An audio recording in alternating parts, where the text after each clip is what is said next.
Bună dragilor și bine ați revenit aici la mine pe canal. Astăzi facem clipul iar și din nou cu cumpărăturile de sâmbătă. Astăzi este sâmbătă și am fost bineînțeles la niște cumpărături și am zis să vi le arăt și vouă și nu știu de ce aparatul meu stă strâmb 2 secunde. Gata, să-l îndreptăm. Gata, l-am îndreptat. Bun. Hai să vă arăt ce am cumpărat. În primul rând am fost la Dedeman pentru că astăzi ne-a venit și lustra. Tocmai ce am ajuns acasă și a și sunat curierul cu lustra. Ne-am cumpărat o lustră în sufragerie. O să vă arăt când o să fie montată. Și ne trebuiau becuri. Și ne-am dus până la Dedeman pentru că o să vedeți că lustra vine cu 6 becuri, mă rog, cu 6 locuri pentru a pune becuri, că nu vine cu becuri. Și noi ne-am gândit, mă rog, în imagine, este propusă, să spun așa, o să las poate o imagine pe aici dacă nu uit, 3 becuri să fie din acelea lunguiețe, dacă știți voi, care nu fac lumină foarte puternică, și 3 becuri din acelea mari glob, care fac o lumină mai puternică, dar eu am nevoie de lumină destul de multă și destul de bună pentru că știți că eu filmez și în sufragerie vreau să filmez în mare parte. Așa că am decis să luăm 3 becuri din acestea de la Osram. Așa. Ia stați să vă trag mai aproape. Așa, să vedeți voi. Da, am decis să luăm 3 becuri din acestea cu lumină rece. Așa, dacă auziți gălăgie, soțul e pe hol, desface lustra, v-am spus tocmai ce a ajuns. Și am luat 3 din acestea mari glob, ca să, mă rog, v-am adus doar câte unul aici. Uite și bonul, ca să vă zic exact. Cele mari, unul a fost 38 de lei și cele mici așa, unul a fost 16 lei. Și văd că a avut o reducere de 7,50 lei. Da, deci cele 3 au fost 48 de lei, cele 3 mici, dar au avut o reducere de 7,50 lei, da, pentru că noi la raft am văzut că sunt undeva pe la 13 lei și ceva, probabil cu reducerea respectivă. Și cele mari sunt așa. Stai să apropiu ușor.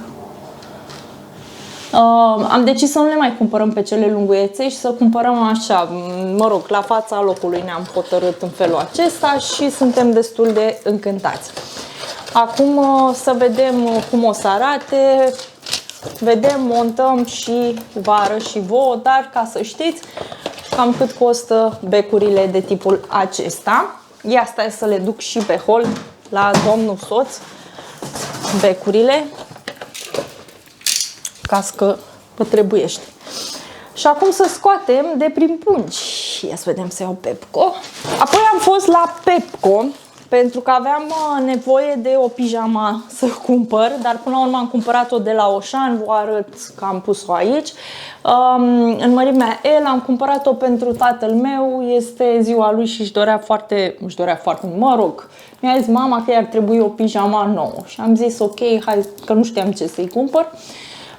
Asta a fost 93 de lei, scrie aici, așa arată. Preț nici mic, nici mare, dar are o calitate bună. Este din bumbac, să vedem, sper să-i vină bine și să îi placă. Așa, și acum hai să vă arăt ce am luat din Pepco, că aici rămăsesem la Pepco. Am luat un prosopel din acesta de baie, pentru că cumpăr destul de des prosopele din acestea, le folosim, le spălăm des, la un moment dat se fac urâte și le înlocuim. Apoi am luat niște umerașe, umerașele astea eu le-am luat și nu m-am uitat acolo la preț, dar vreau să vă spun că sunt doar 5 lei. 5 lei 6 umerașe, un preț foarte, foarte mic. Într-adevăr, sunt subțiri și firave, nu poți să pui pe ele, de exemplu, un palton din acela din lână greu sau o geacă de iarnă, dar sacourile mai ușoare, mai subțirele, le va ține, nu se va rupe.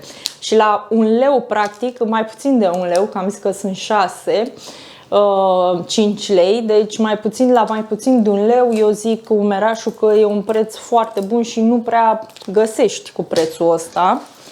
Așa, hai că sunt amestecate cu Oșanul. De la Oșan, acum am cumpărat globulețele acestea, mi-au plăcut. Lunguiețe așa, drăguțe, albe, simple, am zis că le mai pun pe acolo prin brad. Așa că mai am ceva loc și mi-au plăcut, da. Mă rog, am luat niște drojdie uscată și niște zahăr din ăsta vanilinat. Așa. Și am luat iar de la Pepco, mă întorc la Pepco, am luat ghirlanda aceasta cu 6,50 lei, care are niște pietricele, așa, dacă vedeți voi acolo. Am cumpărat pentru că eu am niște mărgeluțe în brad, dar nu vin până jos și vreau să continui cu această ghirlandă, m-am gândit eu. Mi-a plăcut 6,50 lei, un preț foarte bun. Și am mai luat 2 cutii, pe astea le-am luat pentru mama mea, pentru că mi-a spus că vrea 2 cutii fără capac. Eu vreau să-mi cumpăr 2 cutii cu capac, n-am găsit în schimb, dar o să mai caut și o să găsesc eu la un moment dat. Cu toate că cred că și astea merg, uite, o să le probez unde vreau să le pun să văd cum vine și dacă e mai cumpăr. Și astea au fost 18 lei cutia, un preț bun. Da, cam așa arată. Bun, hai să strângem astea și să vă arăt următoarele cumpărături pe care le-am mai făcut. Și rămânem deci la Oșan, că aici am făcut cele mai multe cumpărături. Hârtie igienică Pufina, nu, Regina este, zis Pufina. O salată, asta trebuie spălată. Niște ceapă verde și niște ridichi, ca să facem o salată, să mâncăm. Banane. Ce se întâmplă?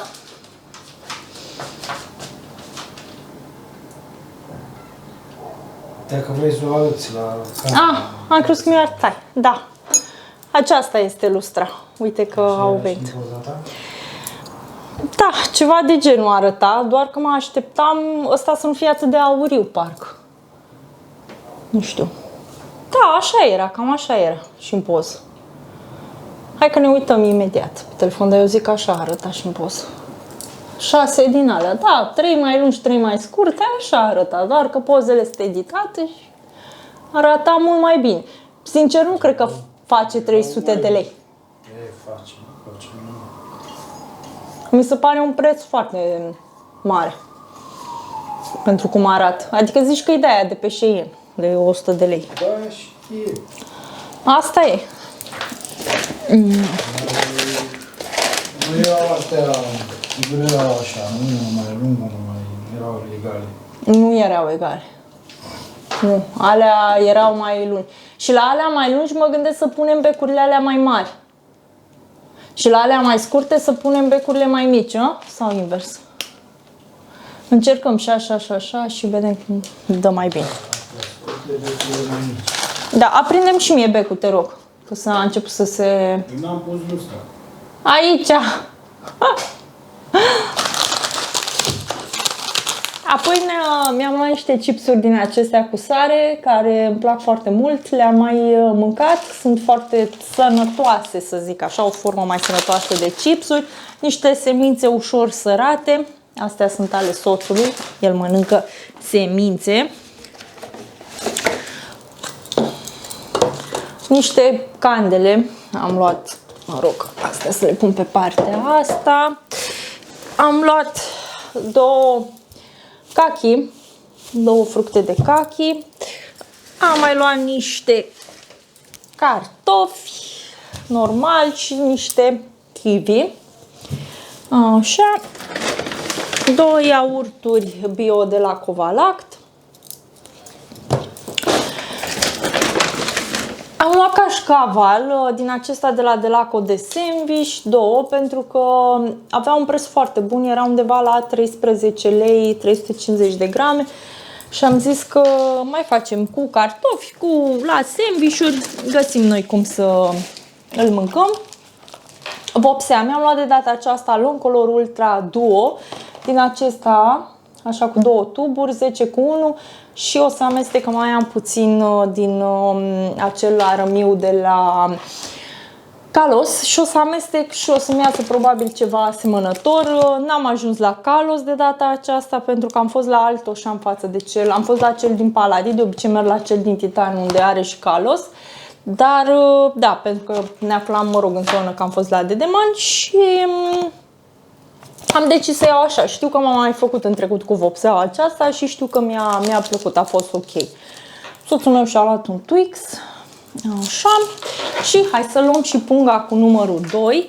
Sacoșa. Aolă, asta e mai greuță nițel. Pufuleții nelipsiți. Mergem la cumpărături, luăm pufuleți, se știe. Lapte vegetal de la Alpro, acesta cu cocos este cam scump, într-adevăr. Acest barista cu cocos este vreo 19 lei. Nu îl cumpăr mereu, dar câteodată îl mai cumpăr pentru că îmi place. Deci să mint, îmi place destul de mult. O Sana și-a luat soțul meu. Niște Pringles pentru că erau la reducere, erau la 7 lei. Și am profitat, să zicem așa. Aici niște pulpe de pui de la Cocorico, iar niște semințe. Așa, ce am mai luat?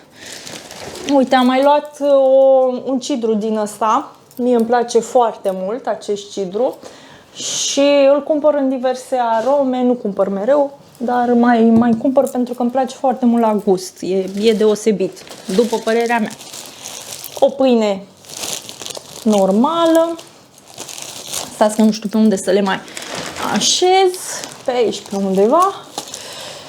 O cafea din aceasta de la Cibo. Boabe. Așa. Niște cârnăciori din aceștia sticks. Ne plac cei de la Lidl. Nu i-am încercat pe aceștia, dar am zis să luăm. Că am văzut acolo la Oșan. Alte semințe. Multe semințe. Nelipsiți cartofi wedges, 2 pungi și le-am terminat deja pe celelalte. Și un suc din acesta Schweppes care mie îmi place foarte mult. O apă tonică. Da, și cam acestea sunt cumpărăturile noastre.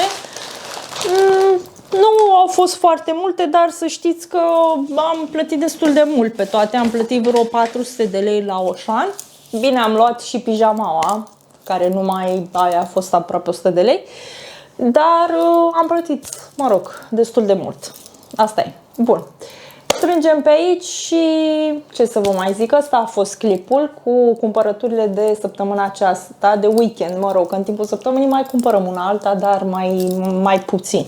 Așa că prefer să fac un clip pe săptămână, așa aș vrea, cu cumpărăturile de weekend. Dar să vedem dacă ne iese lucrul acesta. Până data viitoare vă las cu bine, dragilor, v-am pupat, pa, pa, să-mi spuneți dacă v-a plăcut lustra, chiar. Să-mi spuneți dacă vă place și o să vă arăt, vă promit, într-un alt clip montată ca să vă faceți și voi o idee. A fost 300 de lei, mi se pare scumpă, sincer, și în poza arăta mult mai bine. O să vă pun poza sau link către ea ca să vă faceți voi o comparație. Bun, vorbim!